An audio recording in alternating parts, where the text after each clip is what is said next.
এটা মূলত একটা রাজনৈতিক সিদ্ধান্তের বিষয়। 11 দলীয় জোট, তারা সুবিধাজনক অবস্থায় থাকবে। জনাব গোলাম আলা রনি, যে বিষয়টি আমি শুরুতেই বলছিলাম যে জুলাই সনদ বাস্তবায়ন কি আমলাতান্ত্রিক বা সংসদীয় মারপ্যাচে আটকে যাচ্ছে কিনা, কি মনে করছেন? এটা মূলত একটা রাজনৈতিক সিদ্ধান্তের বিষয়। জুলাই সনদে যেভাবে কথাগুলো লেখা রয়েছে এবং এই জুলাই সনদ যেভাবে তৈরি করা হয়েছে এবং যে প্রেক্ষাপট এবং জুলাই সনদের আগে এবং পেছনে যা কিছু ঘটেছে, এখানে স্পষ্টতই যদি এই সনদ গৃহীত হয় তাহলে বিরোধী দলের আসনে বসে থাকা 11 দলীয় জোট তারা সুবিধাজনক অবস্থায় থাকবে, এমনকি পুরো রাজনৈতিক পরিস্থিতি তাদের নিয়ন্ত্রণে চলে আসবে।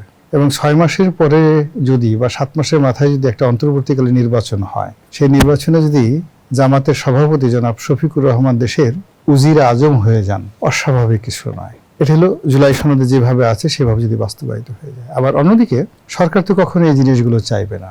সরকার এই জিনিসগুলো চাইবে না। সরকার চাইবে যে ডক্টর ইউনূসের জমানাতে 17 মাস ধরে তাদের উপর যে বিএনপির লোকদের উপরে যে প্রেসার করা হয়েছে, তাদের উপর যে অমানসিক নির্যাতন করা হয়েছে, ইউনূস সাহেবের সাথে দেখা করতে গিয়ে তারা বারবার অপমানিত হয়েছে, ঢুকতে গিয়ে তাদের ঢুকতে দেওয়া হয়নি। এমনকি ইউনূস সাহেবের বাসার সামনে দাঁড়িয়ে দাঁড়িয়ে তারা সংবাদ সম্মেলন করার চেষ্টা করেছে, ওখানে তাদেরকে দাঁড়াতেই দেয়নি।